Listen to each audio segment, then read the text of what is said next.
ಇಲ್ಲಿ ನೋಡ್ರಿ ಭೂಮಿ ತಾಯಿ ಬ್ಯಾಸದ್ ಕೂತಾಳ್ರಿ. ಭೂಮಿ ತಾಯಿ ಯಾಕೆ ಬ್ಯಾಸದ್ ಕೂತಾಳ ಅಂದ್ರಿ ಇಲ್ಲಿ ಎಲ್ಲಾರು ನೋಡ್ರಿ. ಇಲ್ಲಿ 3 ಮಂದಿ ಯುವತಿಯರು ಪ್ಲಾಸ್ಟಿಕ್ ತ ಮನ್ಸಿ ಬಂದ ಪ್ಲಾಸ್ಟಿಕ್ ರೀ ಮತ್ರಿ ಹಸಿ ಕಸ ಅಂತ ಮನ್ಸಿ ಬಂದ ಹೇಳ್ತಾರ್ರಿ. ಪಾಪ ಭೂಮಿ ತಾಯಿ ಕುತ್ಕೊಂಡ್ರೆ ಗಿಡವನ್ನ ಸ್ವಚ್ಛ ಮಾಡಾಕತ್ತಿರ್ರಿ. ಸ್ವಚ್ಛ ಮಾಡೋ ಹೊತ್ತಿಗೆ ಅವ್ರು ಬಂದ್ ಮತ್ತಷ್ಟು ಅದ್ರಾಗ ಹಸಿ ಕಸವನ್ನು ಹೋಗೋದ್ರಿ. ಹಸಿ ಕಸ ಹೇಳ್ರಿ ಭೂಮಿ ತಾಯಿಗೆ ಬ್ಯಾಸರ ಬಂದೈತ್ರಿ.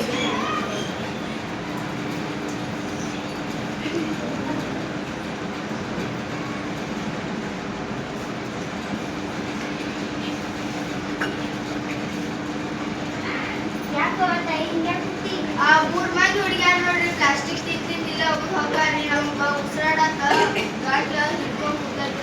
ಉಸಿರು ಗಟ್ಲಾಕತ್ತೈತಿ ಬರೀ. ಯಾಕ್ರಿ ಈ ಕಡೆ ಬಂದಿರಿ? ನಾವು ಹಿಂದಿನ ಕಾಲದಲ್ಲಾಗಲಿ ಈಗಿನ ಕಾಲದಲ್ಲಾಗಲಿ ಪರಿಸರಕ್ಕೆ ಭೇಟಿ ನೀಡಿ 2 ಗಂಟೆಗಳ ಕಾಲ ಪರಿಸರದಲ್ಲಿ ಸಮಯವನ್ನು ಕಳೆದು ಆದ ಕಾರಣ ನಾವು ಇಲ್ಲಿ ಭೇಟಿ ನೀಡಾಕತ್ತೀವಿ. ಹೌದನ್ರಿ? ಮತ್ತೆ ಹಿಂಗ್ಯಾಕೆ ಭೂಮಿ ತಾಯಿ ಹಿಂಗ್ಯಾಕೆ ಕಳ್ಸುತ್ತಾರ್ರಿ? ಇಲ್ಲ ಇಲ್ಲಿ 3 ಮಂದಿ ಯುವತಿಯರು ನಿಮ್ ಪ್ಲಾಸ್ಟಿಕ್ ಹೋಗತ್ತದ ಮನ್ಸಿ ಬಂದೈತಿ ತಿರ್ಗಾಡಕತ್ತಾರಿ. ನಾವ್ ಮನ್ಸಿ ಬಂದೈತಿ ಒಬ್ಬರು ತಿರ್ಗಾಡತ್ತಾರಿ. ಭೂಮಿ ತಾಯಿಗೆ ಬ್ಯಾಸರ ಬಂದೈತ್ರಿ. ಭೂಮಿ ತಾಯಿ ಬ್ಯಾಸರ ಅಂತ ಹೇಳಿ ಅವ್ರಿಗೆ ಪ್ಲಾಸ್ಟಿಕ್ ಅನ್ನ ಎಡೆದರಲ್ಲಿ ಎಸೆಯಾಕತ್ತಾರಿ. ನೀವು ಹೇಳೋದಿಲ್ಲನ್ರಿ ಈ ತ್ಯಾಜ್ಯವನ್ನ ಹೋಗೋದ್ರ ಗಿಡಗಳಿಗೆ ಹೋಗಿದ್ರೆ ಗಿಡಗಳ ನಾಶ ಆಗ್ತವೆ ಮತ್ತು ಆಕ್ಸಿಜನ್ ಬೆಳೆಯೋದಿಲ್ಲ ಅಂತ ಹೇಳಂಗಿಲ್ಲನ್ರಿ ಅವ್ರು. ನಾವ್ ಹೇಳಿದ್ರಿ ಅವ್ರು ಕೇಳಾರಿ. ನಾವ್ ಹೇಳ ಅಂತೇಳಿ ಅವ್ರಿಗೆ ತಮ್ಮ ಮನ್ಸಿ ಬಂದಂತೇಳಿ ನಡ್ಕೊಳಕತ್ತಾರಿ. ನಾ ಹೇಳಂದ್ರು ಕೇಳವಾರಿ. ನೀವ್ ಹೇಳಿದ್ರೆ ಕೇಳ್ತಾರ ನೋಡ್ರಿ. ಏ ಬರ್ರಿ ನೀವು 3 ಮಂದಿ ಹುಡುಗ್ಯಾರ. ಅಪ್ಪಿ ಹಿಂಗ್ಯಾಕಿಲ್ಲ ಪ್ಲಾಸ್ಟಿಕ್ ತಿಂದು ಕುಡುಕು ಯಾತ್ರಿ ಪರಿಸರವನ್ನು ಸಾರ್ವಜನಿಕವಾಗಿ ಗೊತ್ತಿಲ್ಲ ಅದಕ್ಕೆ ಯಾಕೆ ನೀವು ವೇಸ್ಟ್ ಮಾಡೋದು? ನಿಮ್ಮ ಶಾಲೆಯಲ್ಲಿ ಗುರುಗಳು ಹೇಳಿದಂತ ಮಾತನ್ನ ಕೇಳಿಲ್ಲ ಅಂದ್ರೆ ನಾವು ಹಿರಿಯರ ಊರಿನ ಹಿರಿಯರಾಗಿರ್ತೀವಿ. ಹಿರಿಯರ ಮಾತನ್ನ ಕೇಳ್ತಿರಲ್ಲ ನೀವು. ನಾವು ನಿಮ್ಮ ಗುರುಗಳು ನಿಮ್ಮ ವಿಜ್ಞಾನದ ಅಧ್ಯಯನದಲ್ಲಿ 3 ಸೂತ್ರಗಳು ಬಂದಾವ. ಅದನ್ನ ನಿಮ್ಮ ಗುರುಗಳು ಹೇಳಿರ್ಬಹುದು. ಆದ್ರೆ ನಾನು ಹೇಳ್ತೀನಿ ಅದನ್ನ ನನಗೆ ಪಾಲಿಸ್ತೀರಾ?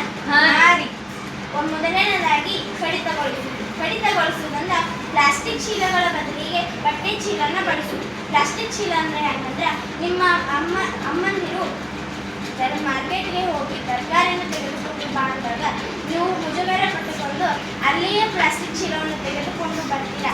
ಆಗ ತರಕಾರಿಗಳು ನಾಶವಾಗಿ ಹೋಗ್ತಾವೆ. ಅದನ್ನ ಬಿಟ್ಟು ಬಟ್ಟೆ ಚೀಲವನ್ನು ಬಳಸಬೇಕಂತ ಹೇಳ್ತಾರೆ. ಎರಡನೇದಾಗಿ ಮರುಬಳಕೆ ಎಂದರೆ ಹಳೆಯ ಕಾಲದಿಂದ ಡಬ್ಬಿಗಳನ್ನು ಮತ್ತು ಹೂವಿನ ಕುಂಡಗಳನ್ನು ಇತ್ಯಾದಿ ವಸ್ತುಗಳನ್ನಾಗಿ ನೀವು ಮರುಬಳಕೆಯಾಗಿ ಮಾಡಿದ ಮತ್ತು ಪ್ಲಾಸ್ಟಿಕ್ ತ್ಯಾಜಿಸಲಾಗಬಹುದು. ಮತ್ತು ಮರುಚಕ್ರೀಕರಣ ಅಂದ್ರೆ ಪ್ಲಾಸ್ಟಿಕ್ ಒಣ ಕಸ ಬೇರೆ ಮತ್ತು ಹಸಿ ಕಸ ಬೇರೆ ಮಾಡಿದ್ರೆ ಅಲ್ಲಿ ಗೌರ್ಮೆಂಟಿಂದ ಒಂದು ವಾಹನ ಬರ್ತೈತೆ. ಅಲ್ಲಿ ನೀವು ಹಸಿ ಕಸ ಬೇರೆ ಮತ್ತು ಒಣ ಕಸ ಬೇರೆ ಮಾಡಿ ಆ ವಾಹನದಲ್ಲಿ ಹೋಗಿದರೆ ಶಿಸ್ತನ್ನು ಪಾಲಿಸ್ಕೊಂಡು ಬರ್ತೈತೆ. ನಮ್ ಸರ್ ಹೇಳಿದ್ ನಾ ಕೇಳಿ ಈಗ ತಕಾರಿ ಎಲ್ಲ ಹಿರಿಯರ್ ನೀವು ಸಾಲಿಗೆ ಬಂದ್ ಹೇಳ್ತಾರೆ ಇಲ್ಲಿ ಇನ್ನೆಲ್ಲ ಸ್ವಚ್ಛ ಮಾಡ್ಕೋತ ಪ್ಲಾಸ್ಟಿಕ್ ಅನ್ನ ಹೋಗಿ ಅಂತ ನಡ್ಕೊತ ಹೋಗ್ತೀವಿ. ಇದನ್ನ ಬಿಟ್ಟು ಭೂಮಿ ತಾಯಿಗೆ ಕ್ಷಮೆ ಕೇಳಿ ಒಂದಿಷ್ಟು ನಿಮ್ಮ ಕೈಲಾದಷ್ಟು ಗಿಡಗಳನ್ನ ಬೆಳೆಸಿ. ಈ ಪ್ಲಾಸ್ಟಿಕ್ ಎಲ್ಲ ಹಸಿ ಕಸ ಬೇರೆ ಒಣ ಕಸ ಬೇರೆ ವರ್ಗೀಕರಿಸಿ.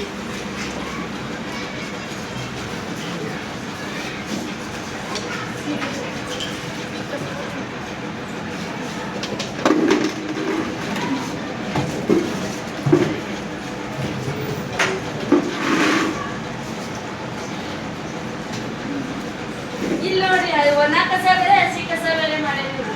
ಇದು ಒಳ್ಳೆಯದಾಗಿ. ಮತ್ತು ಇಲ್ಲಿ ಭೂಮಿ ತಾಯಿ ಕೂತಾಳೆ, ಅಲ್ಲಿ ಹೋಗಿ ಕ್ಷಮೆ ಕೇಳಿ ಅವಳಿಗೆ ಒಂದಿಷ್ಟು ಮರಗಳನ್ನು ಕೊಡು.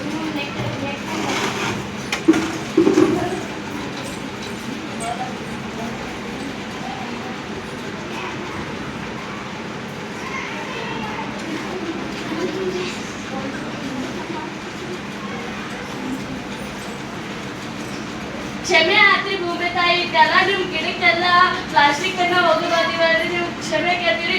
ನಿಮ್ಗೊಂದು ಗಿಡ ಕೊಡ್ತೀವಿ ತಗೊಳ್ಳಿ. ಎಲ್ಲಾರು ಸೇರಿಸಿ ಒಂದು ಗಿಡ ಹಚ್ಚೋಣ ಬಂದಿರಿ.